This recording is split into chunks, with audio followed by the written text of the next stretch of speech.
It's my husband's first week back to work after we had our baby about 4.5 weeks ago.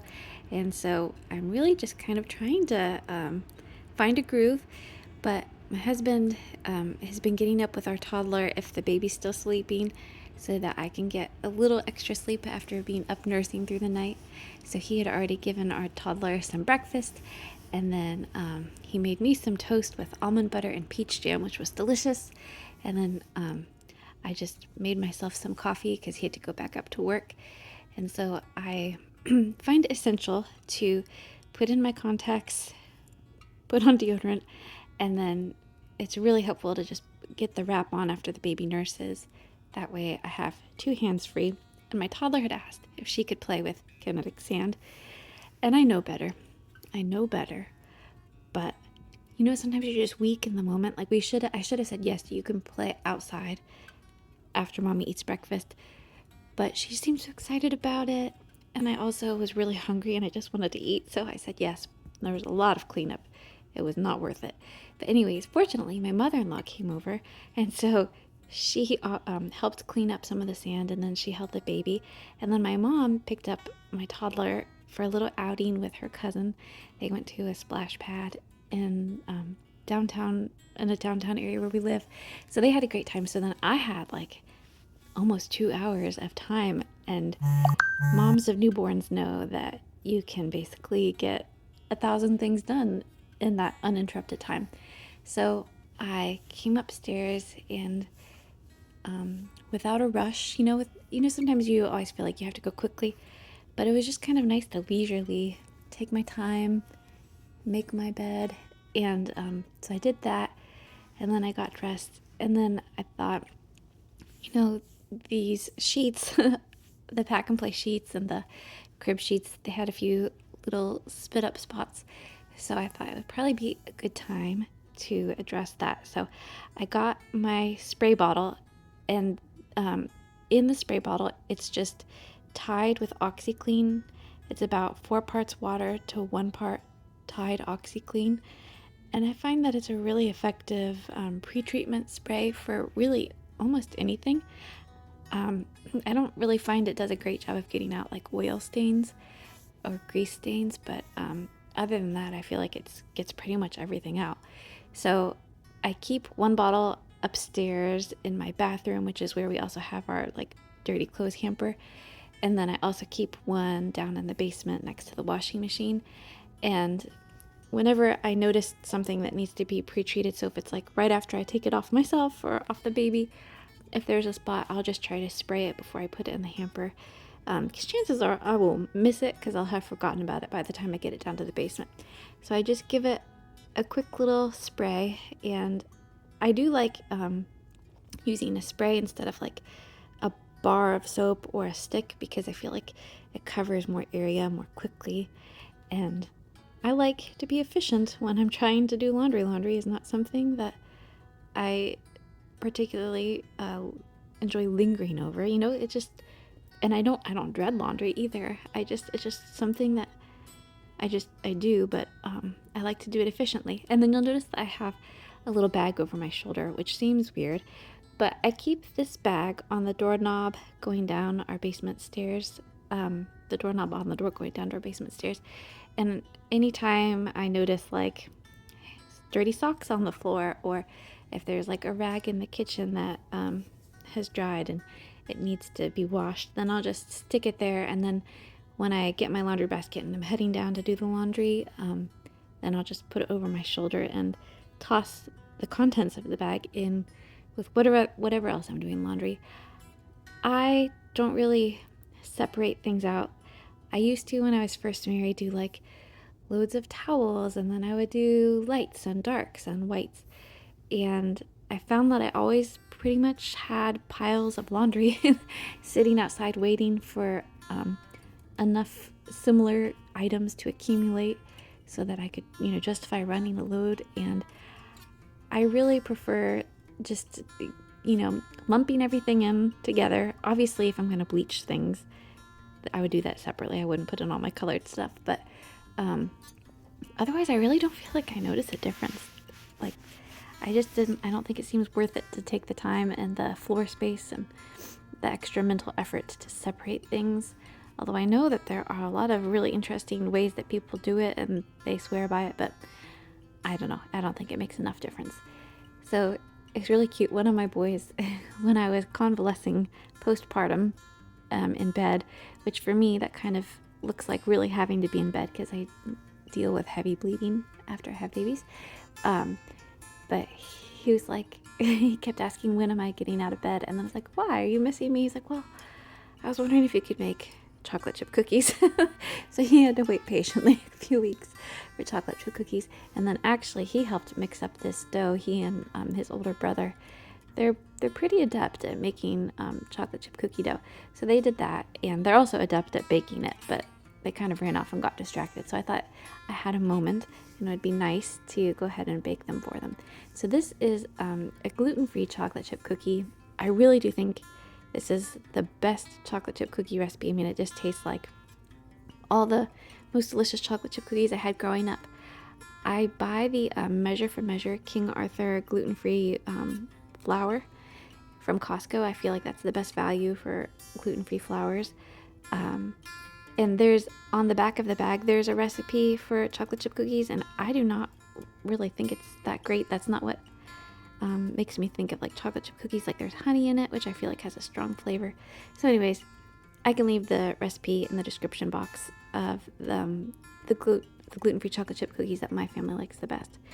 And then, gosh, this area under the kitchen sink, I've been needing to address it for like a couple months. I meant and wanted to get to it before the baby was born, but my belly was so big that I was just like, ugh, it seems like it would be kind of hard to get under there and be bending and stuff. So I just put it off and did other things. So my strategy for decluttering and cleaning is really to just take everything out, get it really cleaned out and wiped, and I always have a trash can right by me. So for this particular decluttering session, I had a trash can to my left, and then everything that I wanted to keep, but I didn't want to keep under the sink anymore, I just reached up and put on the counter, and I would put it in better places after I was done cleaning this out. And then all the stuff that I wanted to put back under the sink, I just put on the floor next to me. So I used Dawn Power Wash to spray everything down and let it sit for a minute, and then I just wiped it out with paper towels. And I don't think I'll buy the Dawn Power Spray again. What's fun about it is it can cling to vertical surfaces, and it's kind of foamy, so like my kids like it, so that's positive. But I don't feel like it has superior cleaning properties. So what I put back in was the roll of trash bags, the Nespresso pod recycling bag, so you can send your used Nespresso pods back to the company, and they say they'll recycle it. So I had stored a bunch of flower vases underneath the sink before, and I was thinking about putting them back, and then I realized, no, I already have a spot for vases down in the basement, and they should go down there. So it felt good to have that all wiped out. Here are a pair of shoes that my oldest daughter is painting and decorating. She has fun customizing shoes. So then I had to take a break from all of my manual labor to have a snack. This is almond milk, chia seeds, coconut, oats, and then I topped it with banana and blackberries. But I will say that it was much better. I've since had it several days, topped with almond butter and fresh sliced nectarines. Right now it's late June in Ohio, and if you live in Columbus, you should go to Costco and buy as many yellow nectarines as you possibly can. Like, even just walking by the nectarines, I feel like my mouth starts to water, because even in the store, like, their aroma was so enticing. And these are like the smoothest, juiciest, non-stringy, non-fibrous nectarines with such like an intense summery flavor. So we went to Costco last week and we got like a little pack of them. Not a little pack, nothing's little at Costco. And then just a couple days ago, we went back and got 2 more. We were in the vicinity. And so they're just so delicious. And the time that they're delicious in summer is just so fleeting. So we had to get some more. So I didn't show all the times that I took breaks in the morning to change diaper and to breastfeed, because I thought that that would be maybe repetitive and it would be more editing for me to do, frankly. But anyways, we're trying these Honest brand diapers for our baby, and I feel like they're doing such a great job. We haven't had any blowouts with them. So previous experience has been with Pampers, and I feel like these might be superior to Pampers in terms of preventing leaks. But look, our little baby, she's just learning how to smile. It's just the sweetest little thing. She can only muster up, like one smile per wake window, or like a couple smiles per wake window, because I feel like it's still a lot of effort for her little face. But then we got a nice rain shower, and I feel like the garden is so pretty after it just rained, when there are like little drops of water clinging to the leaves and the petals, and everything feels fresh and cool. So I had to take the opportunity to go outside and cut some flowers. So my toddler was back home. She was down for a nap, and my mother-in-law needed to head out. And so I took a little basket, which is great because then I can put it, on my arm, and then a pair of scissors, and I came out. So these are sweet peas, and what I love about sweet peas is that they climb. So I have like a little lattice here on our patio, and they climb way up high.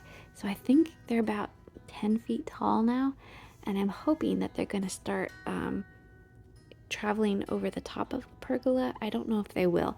You do have to kind of train them a little bit. So when they're starting to grow, I try to like weave them in and out of the lattice to encourage them to go upwards. But I think they just give such a fun, like wild, rambling kind of like English cottage look.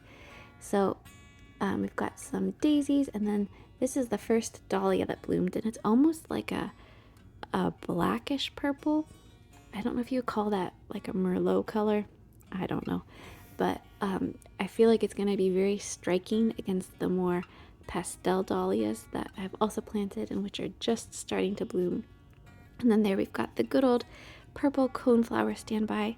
These are native to our area, and what is fabulous about them is that they just bloom constantly all summer long. They also they seem pretty drought tolerant.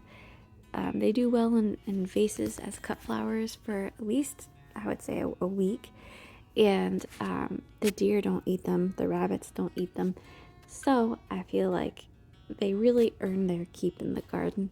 And I would definitely suggest anyone wanting to add some color and to have something reliable that also it does tend to get bigger year after year. So it's great that you can share some with your neighbors and family and friends and get their gardens filled in too, if that's what they should like.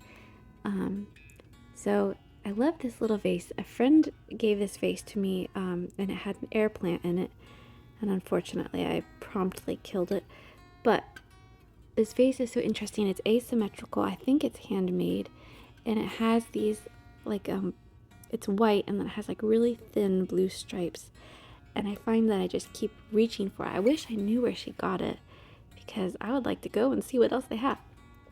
But one of my favorite things over the entire summer is just to go out into my flower beds and pick whatever flowers are there and make little arrangements and put them through the house. It seems very cheerful. And here, this is my 10-year-old son, and he is so sweet with his little baby sister, and he offered to hold her so that I could eat some lunch, which is not pictured because I was ravenously wolfing it down, and it isn't fit to be seen on TV.